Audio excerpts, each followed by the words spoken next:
Assalamualaikum warahmatullahi wabarakatuh. Sebelumnya perkenalkan, saya Steviana Nur Fajri dengan nomor mahasiswa 19010718 dari kelas TPL 2B Politeknik Negeri Cilacap semester 3. Di sini saya dan teman-teman saya akan memaparkan materi tentang biodegradasi petroleum hidrokarbon. Materi tersebut digunakan untuk memenuhi tugas ulangan akhir semester 3 pada mata kuliah bioremediasi yang diampu oleh Bapak Oto Persadi. Berikut pemaparan materi yang akan kami jelaskan. Baik, di sini saya akan memaparkan materi tentang definisi dari petroleum. Petroleum sendiri secara harfiah itu berasal dari bahasa Latin, yaitu petro dan oleum, yang artinya batu minyak atau minyak mentah, yang berupa hidrokarbon yang berasal dari bebatuan sedimen berupa gas, cair, semi padat, serta padat. Secara kimiawi, minyak tersebut merupakan campuran senyawa hidrokarbon yang sangat kompleks dan hanya sebagian kecil yang mengandung oksigen, nitrogen, serta logam. Minyak mentah tersebut akan diproses dan melalui proses destilasi, konversi, serta finalisasi produk. Kemudian, untuk sifat kelarutannya atau polaritasnya, minyak mentah tersebut dipisahkan ke fraksi alifatik, aromatik, resin, dan aspal. Meskipun telah dipisahkan, senyawa tersebut tetap mengandung senyawa hidrokarbon yang kompleks, menurut Carlen tahun 1991. Kemudian, untuk struktur kimia dari fraksi alifatik itu dipisahkan menjadi alkana parafin dan sikloalkana. Untuk alkana atau yang sering disebut dengan parafin, itu merupakan jenuh hidrokarbon dengan rantai lurus atau bercabang yang berisi karbon dan hidrogen. Kemudian sikloalkana atau sering disebut dengan naphthalene merupakan jenuh hidrokarbon yang memiliki satu atau lebih cincin karbon yang atom hidrogennya melekat dengan formula CnH2n. Sifatnya itu mirip dengan alkana, tetapi memiliki titik didih yang lebih tinggi. Kemudian selanjutnya hidrokarbon aromatik. Hidrokarbon yang terjenuh dan memiliki satu atau lebih planar cincin 6 karbon yang sering disebut dengan benzena.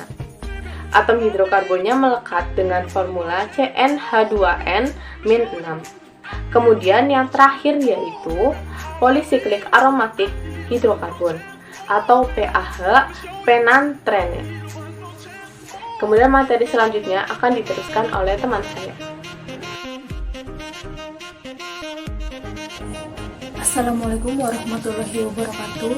Perkenalkan, nama saya Hasti Anggaran Murti Dewani dari kelas TPL 2B dengan nomor mahasiswa 19020701. Di sini saya akan menjelaskan tentang karakteristik tumbuhan minyak pada air dan tanah. Ceceran minyak mentah berupa petroleum hidrokarbon merupakan jenis kontaminan yang paling serius mencemari lingkungan baik pada air ataupun tanah.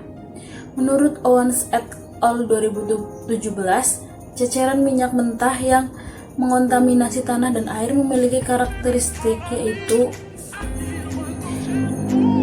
untuk tanah, pertama, pergerakannya perlahan bahkan relatif statis. Kedua, mudah dialokasikan atau dikumpulkan. Ketiga, lokasi penyebaran sempit dan sangat mudah diidentifikasi. Keempat, minyak tipe tertentu menyebar pada lapisan tanah dan membentuk geronggan. Yang kelima, penurunan konsentrasi kontaminan melambat setelah 24 jam. Kemudian untuk air, yang pertama bergerak dengan cepat, pergerakannya dibantu oleh arus atau gelombang air. Yang kedua, menyebar dan meluas berjalannya dengan waktu pada permukaan air itu. Yang ketiga, lokasi tercemar sulit dialokasikan.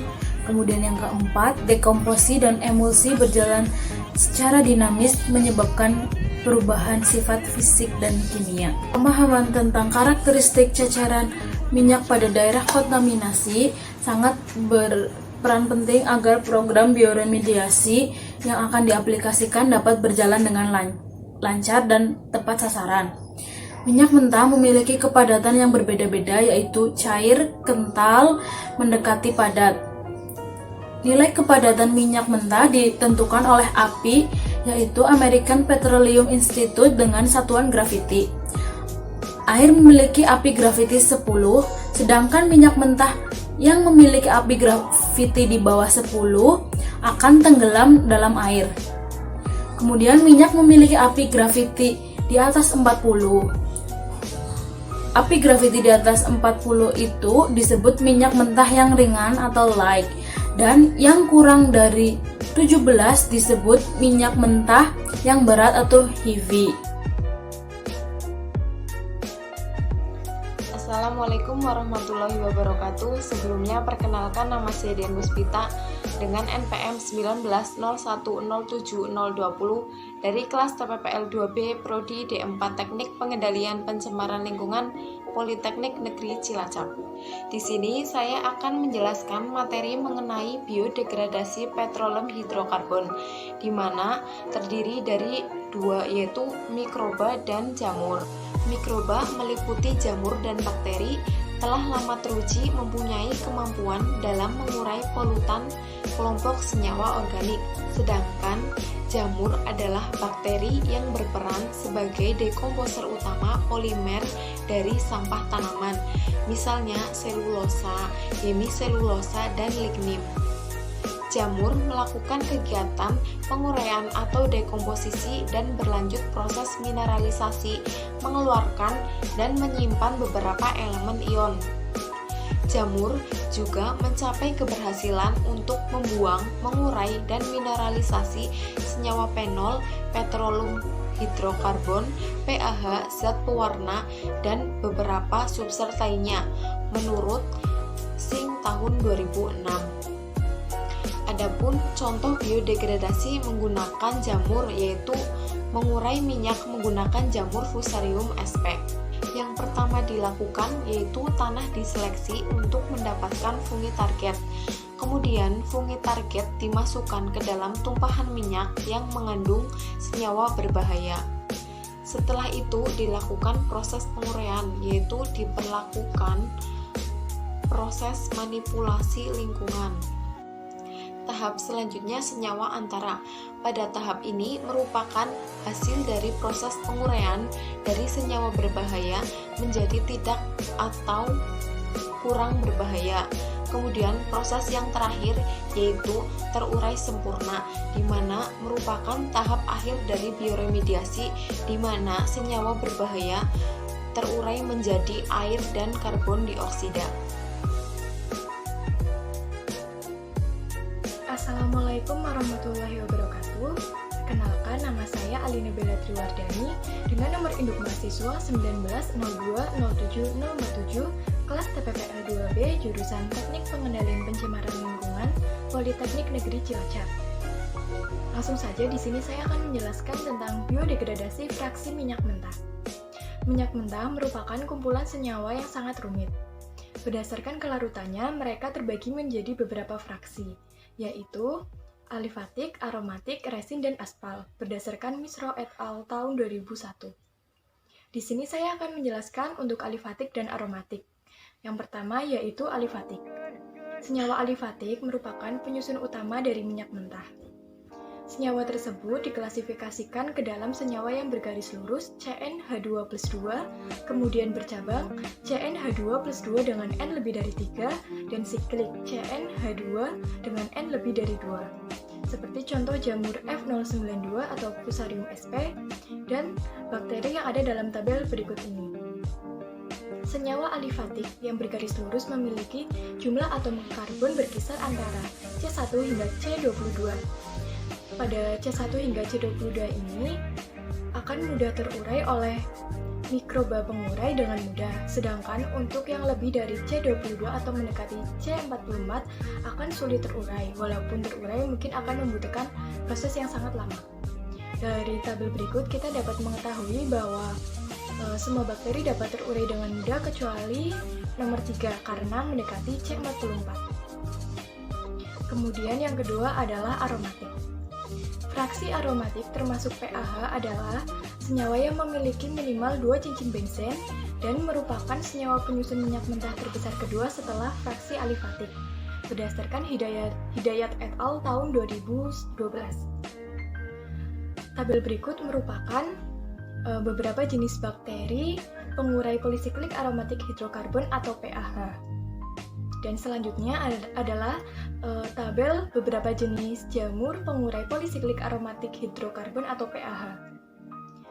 Untuk proses pengurai PAH untuk jalur degradasi yang dihasilkan sangat tergantung pada jumlah enzim yang diproduksi oleh mikroba pengurai.